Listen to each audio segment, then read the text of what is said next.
अस्सलाम वालेकुम नाज़रीन, court reporting with Zeeshan Syed में खुश आमदीद। नाज़रीन, आज बात करेंगे मरीम नवाज़ की अपीलों के हवाले से।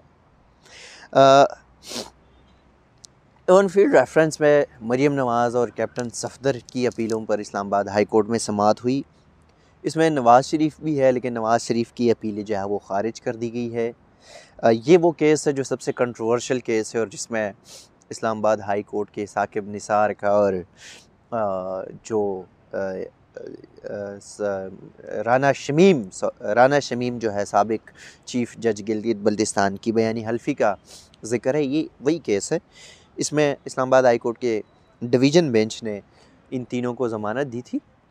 जुलाई 2018 की बात है, सितंबर 2018 की बात है। इसमें फिर समातें चलती रही, चैलेंज किया गया था। नवाज़ शरीफ और इनको ज़मानती तो मिल गई। नवाज़ शरीफ फिर दूसरे केस में अंदर हो गई, लेकिन मरीम नवाज़ और कैप्टन सफदर जो है वो इसी केस में है। उसके बाद जब नवाज़ शरीफ मेडिकल ग्राउंड पे दूसरे अल अज़ीज़िया फ्लैगशिप रेफरेंस में जो है स्टील मिल रेफरेंस में उनको सज़ा हुई और फ्लैगशिप रेफरेंस में वो बरी हो गया। तिबी बुनियादों पर उनको इस्लामाबाद हाई कोर्ट ने ज़मानत दी थी और फिर लाहौर हाई कोर्ट ने उसको बिरून मुल्क जाने की इजाज़त दी। वो आज तक वापस नहीं गई। इस्लामाबाद हाई कोर्ट ने उनको 2-3 मौक़े फ़राहम की, लेकिन वो नहीं आए तो इस्लामाबाद हाई कोर्ट ने उनकी दरख्वास्तें खारिज कर दी और इश्तिहारी करार दिया।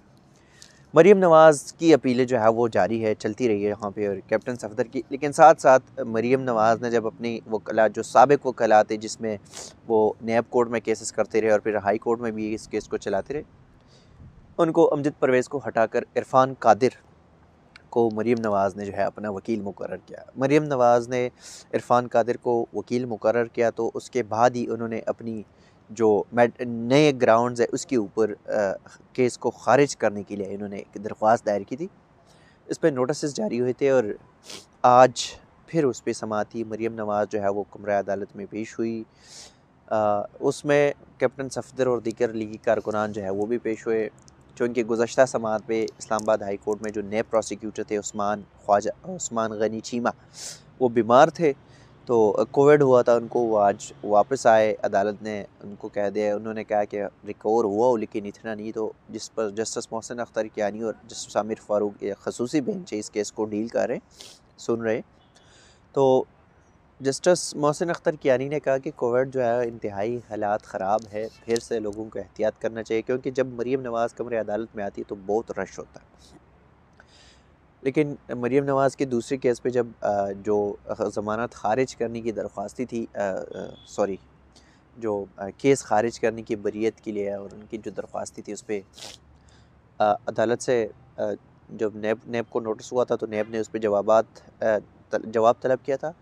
जवाब नेब की जानिब से दायर हो गया, लेकिन इरफान कादिर जो कि मरीम नवाज़ का वकील है, उन्होंने उस केस को सुना नहीं था। उन्होंने इस जो नेब का जवाब है उसको भी नहीं पढ़ा था। आज अदालत ने उसको 10 फरवरी का टाइम दिया और इरफान कादिर को ये कहा कि ये केस जवाब जो है ये आप पढ़ कर आए, तैयारी करके आए। फिर जब मरीम नवाज़ बाहर आई, मीडिया से गुफ्तगू की उसने, वो हमेशा बड़े तेज़ लहजे में गुफ्तगू करती रहती है, लेकिन आज उन्होंने एक पॉइंट उठाया और वो ये था कि एक सवाल के जवाब में उन्होंने कहा कि जो मौजूदा हुकूमत है उसके जाने की या इन हाउस तब्दीली की जो जो आसार है, जो दिन है, वो करीब है, और वो महीनों हफ्तों के नहीं, वो कुछ दिनों की बात है। अब यहाँ पे मरीम नवाज़ का एक अपना ही बयान था कि अगर इस हुकूमत को घर भेजने के लिए जहाँ तक भी जाना पड़े हम जाएंगे। अब जहाँ तक जाना पड़े से एक ही मतलब है, क्योंकि और कहीं जा नहीं सकते। इनके जो अपोजिशन है वो कुछ कर नहीं सकते, उनकी वो स्ट्रेंथ नहीं है कि वो कुछ कर ले। अपने अपने पैरों पे खड़े हो के मुकाबला तो इनका मेरे ख़्याल में पॉसिबल नहीं है इतना। लेकिन ये चूँकि ज़राए भी बताते हैं और सोर्सेज़ ये बताते हैं कि मरीम नवाज़ की जो है ना पिंडी में मुलाकातें हुई है। मरीम नवाज़ के जो साथी है करीबी, उनकी भी पिंडी में मुलाकातें हुई है। अब जो मरीम नवाज़ की अगर मुलाकातें हुई है, कल नबील गबूल ने भी, जो कि पीपल्स पार्टी के एक रहनुमा है, उन्होंने भी कल बात की कि ज़रदारी साहब आजकल बड़े खुश नज़र आ रहे हैं, ऐसे लग रहा है कि किसी ने कोई खुशखबरी सुना दी। तो मरीम नवाज़ भी मुतमईन नज़र आ रही है और आसिफ अली ज़रदारी भी मुतमईन नज़र आ रहे हैं। तो इसका मतलब है कि इन हाउस तब्दीली जो है वो आने वाली है, करीबी है। अब इन हाउस तब्दीली सिर्फ़ एक ही उस पे मुमकिन है कि प्राइम मिनिस्टर को हटाया जाए, मुमकिनात है।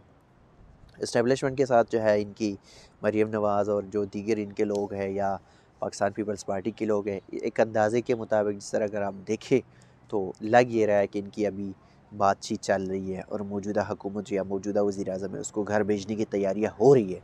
और इस बात का कि हम इस हुकूमत को घर भेजने के लिए किसी भी हद तक जा सकते हैं, मरीम नवाज़ ने इस बात को कई बार एंडोर्स किया है और वो ख़ुद भी ये कहती रही और इनके जो रहनुमा है वो भी कह चुके हैं कि ऐसा कुछ हम करने जा रहे हैं। अब ज़रा ये भी कह रहे हैं कि इनकी मुलाकात ही हुई है, तो जब अगर मुलाकात ही हुई है तो ये एक्सपेक्टेड है कि कुछ अंदरूनी कहानी चल रही है। दूसरी बात उन्होंने कहा कि जो वज़ीर दाखिला है उनको अपनी कारकर्दगी या दीगर जो अपनी वज़ारत की कारकर्दगी या मुल्क के हालात हैं इनको छोड़े, मरी के ऊपर रिपोर्ट करें।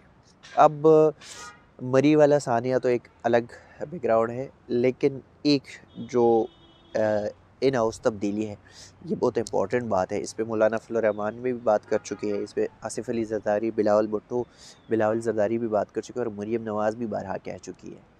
तो अब देखते हैं कि क्या इन हाउस तब्दीली जो है वो वाक़ई में मुमकिन हो पाएगी या नहीं। नाज़रीन, ये थोड़ा सा आउट ऑफ द कॉन्टेक्स्ट था, लेकिन जो हाई कोर्ट के हवाले से बात हुई तो हाई कोर्ट में गुज़श्ता समाअत पे, गुज़श्ता से पिछली समाअत पे भी हाई कोर्ट ने नैब से 3 सवालात तलब किए थे और उसमें ये कहा था कि बेनिफिशरी कौन है, क्या दस्तावेज़ात है और जो दस्तावेज़ात है बेनिफिशरी है या ओनर है, वो जो दस्तावेज़ात है वो आपको कहाँ से मिले हैं, अदालत को मुतमईन करने हैं। इसमें फिर गुज़श्ता समाअत पे नैब प्रोसिक्यूटर को जो है वो कोविड हुआ था और आज समाअत हुई, तो आज की समाअत में भी नैब की जानिब से जवाब तो जमा कराया, लेकिन इरफान कादिर जो है उनकी तैयारी नहीं थी, उन्होंने पढ़ा नहीं, तो अदालत ने 10 फरवरी तक का टाइम दिया।